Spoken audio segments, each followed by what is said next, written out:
মাহমুদা দুষ্টামি করে বলে উঠল, বাহ, কত সুন্দর দেখাচ্ছে, চমৎকার মানিয়েছে মিয়া বিবিকে। হেলেনা আরও একটু কাছে ঘেঁষে বসল। বেগায়রত হেলেনা আমাকে হেলান দিয়ে বসার চেষ্টা করলে হঠাৎ করে আমি সরে পড়লাম। সে নিজেকে সামলাতে না পেরে হোঁচট খেয়ে পড়ে যায়। এবার সবাই খিলখিল করে হেসে উঠল। মহিলাটির চেহারায় চিন্তার রেখা ফুটে উঠল। আমি হাসতে হাসতে বললাম, ভাবি, ভাইয়ার খুব চিন্তা লাগছে বুঝি? আমরা তো আছি, আপনাকে কোনো চিন্তা করতে হবে না। অমনি মাহমুদা বলে উঠল, আপনি চিন্তা করবেন কেন? মরদ খুব পাক্কা মরদ, অনায়াসে আমাদের মতো ৩-৪ জন আওরতকে রাখতে পারবেন। মহিলাটি বলল, চিন্তা করি কই, চিন্তা করি না, তবে ২-১টি প্রশ্ন জাগছে তাই। বলুন, কি প্রশ্ন আপনার?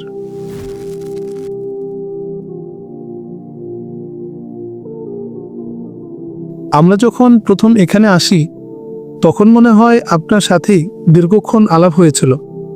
তখন আপনি পরিচয় গোপন রাখলেন কেন? আপনাদেরকে বুঝবার জন্য।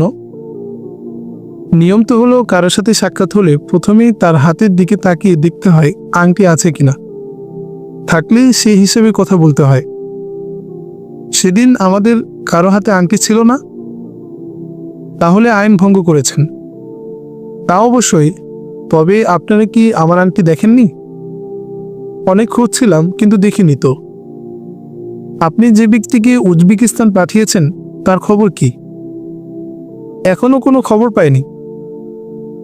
আপনি যদি আমাদের কেউ হয়ে থাকতেন তাহলে লোক পাঠিয়ে মাওলানা সাহেবকে খোঁজ করছেন কেন? আর আপনি যদি আমাদের হয়ে থাকেন তাহলে আপনার লোক এতদিন ফিরে আসতো। এখনো যখন ফিরে আসেনি তাহলে আর হয়তো আসবে না। আমার একিন হচ্ছে আপনারা আমাদের কেউ নন। এই বলে মহিলাটি ওয়্যারলেস করলেন মাওলানা সাহেবের নিকট, কিন্তু কোনো উত্তর আসেনি। নিরুপায় হয়ে হেডকোয়ার্টারে ওয়্যারলেস করলেন। হেপে হেপে ওয়াল্টার রে, ও হেপে হেপে ওয়াল্টার লে, ছাকি পিলে ডাকা, ডাডাতেও মে পিসা হালডে, মাও মাও সানে। এসব বলার পর মহিলাটি এক চিৎকার দিয়ে জমিনে লুটিয়ে পড়লেন। আমরা উঠিয়ে বসায় সান্ত্বনা দিয়ে জিজ্ঞাসা করলাম, কি আপা, কি হচ্ছে আপনার? আমি হেডকোয়ার্টারে সংবাদ নিয়ে দেখলাম ওরা মাওলানাকে যেতে বলেননি। তিনি হয়তো আর ইহ জগতে বেঁচে নেই। মনে হয় আপনারাই আমার স্বামীর ঘাতক। আপনি এসব কি শব্দ উচ্চারণ করেছেন? নিশ্চয়ই আপনি আমাদের নন। আমাদের হলে এই শব্দগুলো অবশ্যই বুঝতেন। এগুলো আমাদের সাংকেতিক শব্দ। আমরা ছাড়া দুনিয়াতে আর কেউ বুঝবে না এগুলো। হ্যাঁ, আপনার ধারণা সঠিক, তবে ওয়্যারলেস কোথায় তা জানতে চাইলে সে মাথার খোপা থেকে ছোট্ট একটি ওয়্যারলেস বের করে আমার হাতে দিয়ে বললেন, এখন বুঝতে পারছি আমাদের জীবন আপনাদের হাতে। তা অবশ্যই। শরীফ ও মোমেনারা কোথায়? ওরা নদীর কূলে খেলা করতে গেছে। এর মধ্যে হেলেনা অত্যন্ত ললিত কণ্ঠে জিজ্ঞাসা করল, আপনারা আমাদের সাথে কিরূপ ব্যবহার করবেন? আপনারা যতটুকু ব্যবহারের উপযুক্ত। আমরা কি আপনাদের নিকট ক্ষমার আশা করতে পারি না? আশা করলে পয়সা খরচ হয় না, সময়ও নষ্ট হয় না। আমরা ইতিহাসে পড়েছি মুসলমানরা নম্র, ভদ্র ও দয়ালু। সেই পরিচয়টুকু দেখতে চাই। দয়া মুসলমানদের প্রতি, কাফেরদের প্রতি নয়। তাহলে আমি এখনই কালমা পড়ে নিচ্ছি। লা ইলাহা ইল্লাল্লাহু মুহাম্মাদুর রাসূলুল্লাহ, আশহাদু আল্লা ইলাহা ইল্লাল্লাহ ওয়া আশহাদু আন্না মুহাম্মাদান আবদুহু ওয়া রাসূলুহু। আপনার এই কলমা পড়া মৃত্যুর ভয়ে, ইসলামের প্রতি অনুপ্রাণিত হয়ে নয়। ইসলামকে যদি আগেই মানতেন তাহলে আগেই কালিমা পড়ে নিতেন। আপনি যেহেতু আমার দিলের খবর জানেন না, সেহেতু নীরব থাকাটাই আপনার জন্য শ্রেয়। আমি জানি মুসলমান কোনোদিন মিথ্যা বলে না। আপনি বলেছেন মুসলমানদের প্রতি আপনারা রহম করেন আর কাফেরদের প্রতি কঠোর। আমি তো বিশ্বাস করি, ইসলাম গ্রহণ করেছি। এখন যদি আপনি আমাকে হত্যা করেন তাহলে করবেন বিশ্বাসঘাতকতা। আশ্রয়হীন ও নিরস্ত্র অবলা বোনকে হত্যা করা শরীয়তে কিছুতেই বৈধ নয়। আপনি আমাকে হত্যা করলে আমি হব মজলুম আর আপনি হবেন জালেম। আল্লাহ জালিমকে পছন্দ করেন না। লড়াইয়ের ময়দানেও যদি কেউ ঈমান আনে, সেখানেও তার উপর অস্ত্র ধরা জায়েজ নয়। তাকেও আল্লাহ তাআলা পিছনের যাবতীয় গুনাহ মাফ করে দেন। এখন যদি আমাকে কতল করে দেন, তাহলে আমার কোনো আপত্তি নেই, কারণ আমি নিষ্পাপ হয়ে আল্লাহর দরবারে চলে যাব, আর আমি হব শহীদ। হেলেনার প্রতিটি কথা থেকে কোরআনের গন্ধ পাচ্ছিলাম। আমি হয়রান পেরেশান হয়ে বললাম, সত্যি যদি আপনি মনে প্রাণে ইসলাম কবুল করে থাকেন, তাহলে এখন থেকে আপনি আজাদ। আপনার ঠিকানায় পৌঁছে দেওয়ার জন্য আমি সব ধরনের ব্যবস্থা নেব। আপনি আমার বোন। আপনার জান, মাল ও ইজ্জতের হেফাজত করা আমার ইমানি দায়িত্ব। তা আমি অবশ্যই পালন করে যাব। আপনি মুক্ত, আপনি আজাদ। ভাই হয়ে বোনকে দূরে ঠেলে দিবে এমনটি আশা করিনি।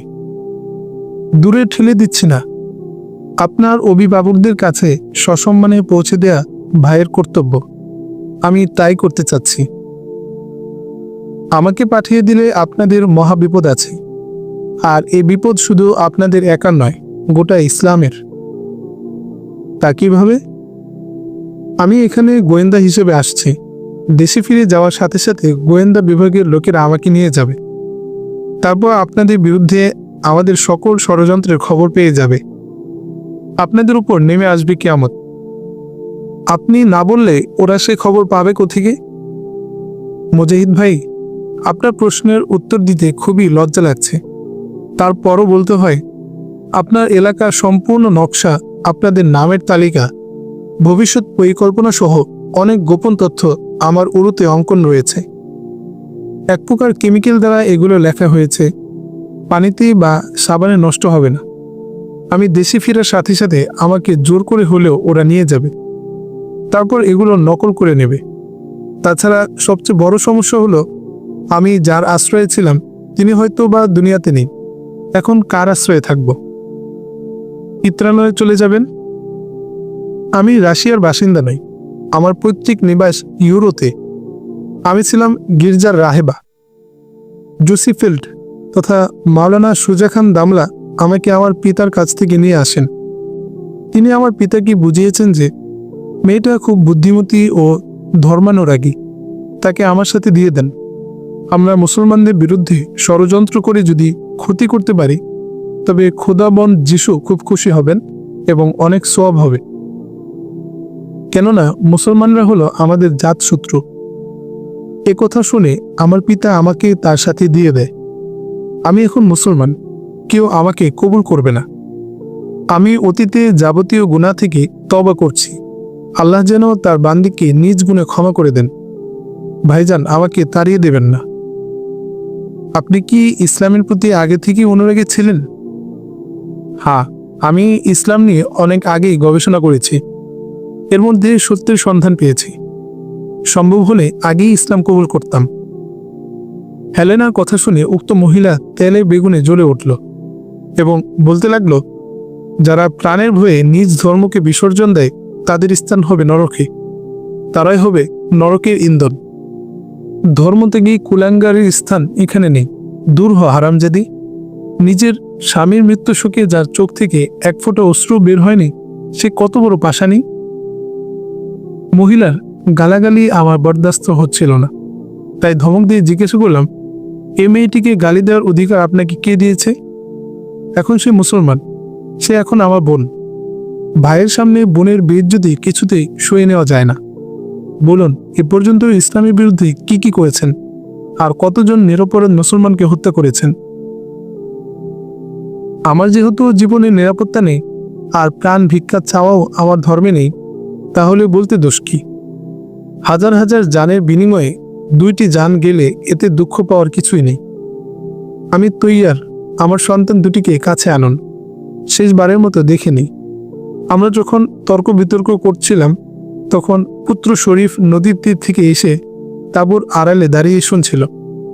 তারপর তাঁবুর আড়ালে থেকেই আমাকে লক্ষ্য করে ফায়ার করলো। গুলিটি আমার বাম বাহু ঘিসে সামান্য ক্ষত করে চলে গেল। মাহমুদা চোখের পলকে আমার লুট করা স্টেন গানটি উঁচিয়ে ব্রাশ ফায়ার করে দিল। সাথে সাথে মহিলাটি জমিনে লুটিয়ে পড়ল। তাঁবুর বাইরে এসে দেখি শরীফ ও মোমেনার লাশ দুটি পড়ে আছে।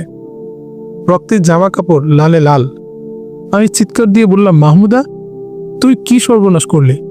গোলাপের মতো দুটি নির্মল প্রাণকে হত্যা করেছ?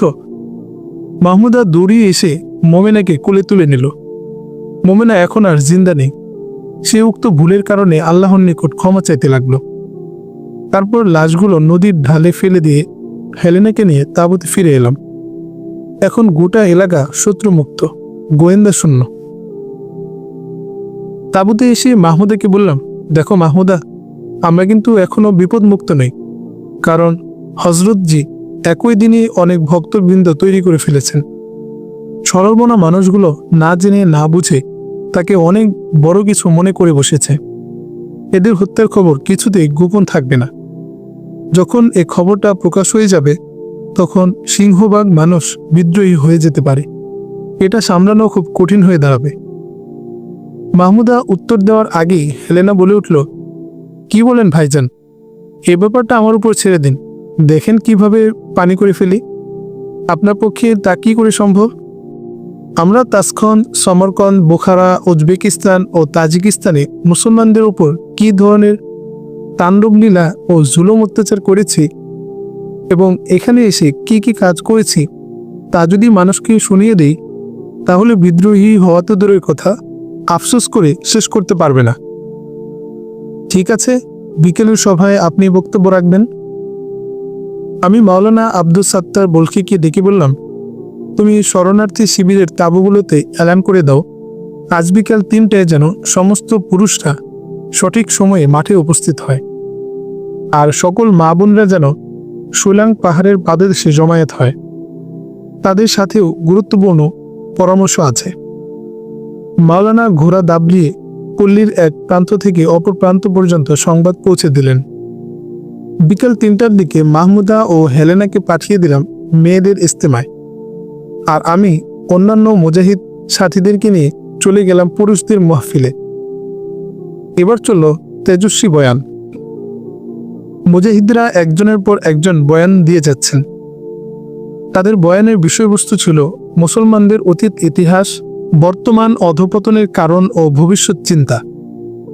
তারপর আমি দাঁড়িয়ে বলশেবিকদের গোপন ষড়যন্ত্রের সমস্ত ফিরিস্তি একটি একটি করে বয়ান করলাম। তারপর মুনাফিকদের হত্যার কথা প্রকাশ করে দিলাম। আমাদের আলোচনায় কারো দিলে কোনো খটকা রইল না। অনেকেই বলাবলি করছিল যে, আহা, আমি যদি এ হত্যাকাণ্ডে জড়িত থাকতে পারতাম। কেউ কেউ বলছিল যে, এখন থেকে কাপড়ে চোপড়ে যত বড় দরবেশী আসুক না কেন, তার প্রকৃত অবস্থা না জেনে পাত্তাই দেব না। অতঃপর লিস্টভুক্ত যুবকদেরকে একত্রে জমা করে বললাম, তোমরা যথাশীঘ্র প্রস্তুত হয়ে থাকো, অল্প দিনের মধ্যেই তোমাদেরকে ট্রেনিং সেন্টারে পাঠিয়ে দেব, আর অন্যদেরকে সবসময় গোয়েন্দা ও গুপ্তচর থেকে সতর্ক থাকার জন্য নির্দেশ দিলাম। তারপর মাওলানা আব্দুস সাত্তার বলখিকে রাতের পাহারাদারির জিম্মাদারি দিয়ে সবার সমাপ্তি ঘোষণা করলাম। অতঃপর সবাই নিজ নিজ গন্তব্যে চলে গেলেন। আমরাও চলে গেলাম আমাদের খিমায়। মাহমুদারাও তাদের ইস্তেমা শেষ করে খিমায় চলে এলো। মাগরিবের নামাজ আদায় করে মাহমুদাকে তাদের কারগুজারি শোনাতে বললাম। মাহমুদা অদ্যপান্ত সবকিছুই খুলে বলল। তারপর হেলেনার কথা বলল যে, হেলেনাকে আমি আগে যা মনে করেছিলাম সে তার চেয়ে অনেক ঊর্ধ্বে। তার তারিফ করে শেষ করা যাবে না। আপনি ভালো একটি সঙ্গিনী জোগাড় করেছেন। আমি তার মুখে ছোট্ট একটি চর লাগিয়ে দিয়ে বললাম, ছি, এ কি বলছ? তার মনে যদি কষ্ট পেয়ে থাকে? আমি নতুন মানুষটিকে কষ্ট দেব কেন? সে তো অনেক আনন্দ পায়। বিশ্বাস না হলে মাহমুদা, বাজে কথা বাদ দিয়ে কাজের কথা বলো। আচ্ছা। তারপর হেলেনা বিবি মহিলাদেরকে উদ্দেশ্য করে এক অগ্নিঝরা বক্তব্য পেশ করলেন। এটি তিনি মুসলমানদের, বিশেষ করে মা বোনদের নির্যাতনের হৃদয় বিদারক কাহিনী শোনালেন। তারপর মুসলমানদের মুক্তি কোন পথে সে আলোচনা করতে গিয়ে জিহাদের উপর এবং মহিলাদের করণীয় কি সে ব্যাপারে বক্তব্য পেশ করলেন। মাহফিলে এমন কোনো মহিলা ছিল না যে তার চোখের পানিতে অঞ্জলি সিক্ত হয়নি। সমস্ত মহিলারা স্বীকার করেছেন যে তারা তাদের স্বামী, সন্তান ও ভাইদেরকে অন্তর থেকে বিদায় দিয়ে জিহাদে প্রেরণ করবেন। এবং যথাসাধ্য সাহায্য সহযোগিতা দিয়ে যাবেন। আজকে বয়ানে মহিলারা খুশি হয়ে নিজেদের দেহ থেকে গয়নাপত্র খুলে দিয়েছে। কেউ হাতের কাকন, কেউ কানের দুল, কেউ নাকের ফুল, কেউ দিয়েছে হাতের আংটি। তার মূল্য হবে আনুমানিক 20 থেকে 30,000 টাকা। এগুলো হাত রুমালে পুটুলি বেঁধে নিয়ে এসেছি। এবার সেগুলো আমার হাতে দিয়ে দিল। অতঃপর তাদের জন্য প্রাণ খুলে দোয়া করলাম এবং বললাম, আজ হতে তোমাদেরকে মহিলা অঙ্গনে জিহাদের কাজ করার ইজাজত দিয়ে দিলাম। তোমাদের দ্বারা আল্লাহ এই অভাবকে পূরণ করবেন।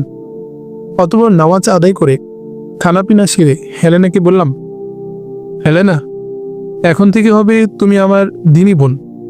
ভাই হিসেবে যতটুকু সম্ভব তা আমি দেখাশোনা করে যাব। এখন তুমি মুসলমান। আগের মতো চলাফেরা করা যাবে না। পুরোপুরিভাবে ইসলামের বিধিবিধান মেনে চলতে হবে। শরীয়তের প্রতিটি হুকুম মানা তোমার উপর ফরজ। এখন থেকে নামাজের নিয়ম ও সূরা কেরাত ও দোয়াগুলো মাহমুদার নিকট থেকে মস্ক করবা। পাক নাপাকের মাসআলাগুলো জেনে নিবা। মুসলমান নরনারীর উপর পর্দা ফরজ। এখন থেকে তার উপর আমল করবে। সাবধান, শরীয়তের বরখিলাফ একটি কাজও যেন না হয়। এখন থেকেই তুমি আমার থেকে পর্দা করবা, আর আমিও তোমার থেকে পর্দা করব। ভাই বোনের মধ্যে আবার পর্দা কিসের? জিজ্ঞাসা করলো হেলেনা। আমি বললাম, শরীয়তে 14 জন নারীকে বিয়ে করা যায় না, তাই 14 জনের সম্মুখে যাওয়া, কথাবার্তা বলা দুরূহ আছে। আর যত সব আওরাত আছে তাদেরকে বিয়ে করা জায়েজ। তাই তাদের সামনে যাওয়া ও কথাবার্তা বলা, নীরবে বসে গল্প করা না জায়েজ বা হারাম। সে 14 জন মহিলা কে কে? মা, দুধ মা; বোন, দুধ বোন; দাদি, নানি; খালা, ফুফু; নাতিনি, পুতিনি; নিজের মেয়ে, ভাগ্নি, ভাতিজি ও শাশুড়ি। এই 14 জনকে বিবাহ করা হারাম। তাহলে আমি তো তোমার বোন, আমার পর্দা করে লাগবে কেন? তোমার মতো বোনকে সারাদিনই বিবাহ করা জায়েজ আছে। মায়ের উদরের বোন আর দুধ মাতার উদরের বোন, এই 2 বোন ছাড়া যত বোন আছে, যেমন চাচাতো বোন, জ্যাঠাতো বোন, মামাতো বোন, খালাতো বোন, ফুফাতো বোন, তালাতো বোন, তাদেরকে শরীয়তের ভাষায় বোন বলে না। কাজেই সেই হিসাবে তোমাকে বিবাহ করা সারাদিনই জায়েজ। অতএব পর্দা করা ফরজ। জায়েজ হলেও বাধা কিসের? মাহুদা খিলখিল করে হেসে বলল, সাব্বাস সাব্বাস, ঠিক কথাই বলেছ, ধন্যবাদ। পর্দার ব্যাপারে আমাকে আরো একটু সময় দিতে হবে, তারপর পর্দা করব। শরীয়তের ব্যাপারে ছাড় দেয়া যায় না। আর তুমি একজন অপূর্ব সুন্দরী, ভাষাও খুব মিষ্ট। সত্য কথা বলতে কি, তোমার সাথে বসে কথাবার্তা বললে আমারই দিলের পবিত্রতা নষ্ট হয়। তাই তুমি পর্দা না করলেও আমাকে করতে হবে। আমার ব্যক্তিগত কারণে পর্দার খেলাফ চলতে চাই না, একমাত্র দিনের খাতিরে। আপনি একজন মুজাহিদ, অনেক কিছু আপনাকে জানতে হবে। তা না হয় যুদ্ধ করবেন কি করে? আমার নিকট কিছু গোপনীয় এলেম আছে, তা যদি শিখতে হয় তবে অবশ্যই 6 মাস সময় দিতে হবে। আমাদের সাংকেতিক লেখা ও কথাবার্তা বলা আপনাকে শিখতে হবে। তাহলে ওয়েললেসে অনেক কিছু জানতে পারবেন এবং তাদের চরম ক্ষতি করতে পারবেন। তা ভাষায় বোঝানো কঠিন। তার কথাগুলো আমার নিকট অনেক মূল্যবান মনে হলো।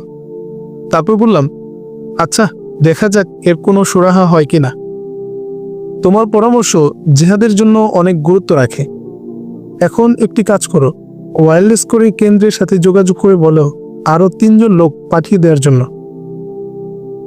এখন সম্ভব হবে না, কারণ কেন্দ্রের সাথে যোগাযোগের জন্য আমাকে সময় বেঁধে দেওয়া হয়েছে রাত 11টায়।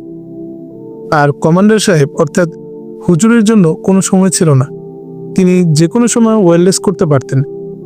তার কথা শুনে মাহুদা বলল, আচ্ছা, আংটি পরায়ে কিছু মুজাহিদকে ভিতরে প্রবেশ করানো যায় না? ওরা গিয়ে বিভিন্ন তথ্য সংগ্রহ করে নিয়ে আসবে।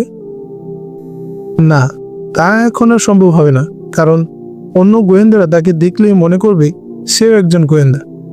তখন তাকে নানা ধরনের প্রশ্ন করে অনেক কিছু জানতে চাইবে। তখন তো সে কোনো উত্তর দিতে পারবে না, তাই তাকে সন্দেহ করবে। উত্তর দিতে পারবে না কেন? ওরা সাংকেতিক কিছু শব্দ ব্যবহার করে যেমন প্রথম সাক্ষাতেই হয়তো বলবে, সিগারেট হাতে নিয়ে, ভাই আপনার কাছে ম্যাচ আছে? এর অর্থ হলো, আপনি কি অস্ত্রধারী? যদি ম্যাচ বের করে বলে হ্যাঁ, তাহলেও বুঝে যাবে তার নিকট অস্ত্র আছে। না বললে অস্ত্র নেই। ভাই আপনার দেশ কোথায়? এর অর্থ আপনি কোন সার্কেলে কাজ করেন, ইত্যাদি। অথবা প্রথম সাক্ষাতেই কপাল চুলকাবে, এর অর্থ হলো আপনি কোন গ্রুপের। সে গাল চুলকায়ে জবাব দিবে যে আমি 5 নম্বর গ্রুপের। কান চুলকালে বুঝবে কোন এলাকায় কাজ করেন, তা জানতে চাচ্ছে। তখন দক্ষিণ এলাকা হলে নাকের ডান পাশে, উত্তরে হলে বাম পাশে, পশ্চিমে হলে নাকের উপরে, পূর্বে হলে নাকের নিচে চুলকায়ে জবাব দিতে হবে। এটা হলো বাক্য ব্যতীত আলাপ।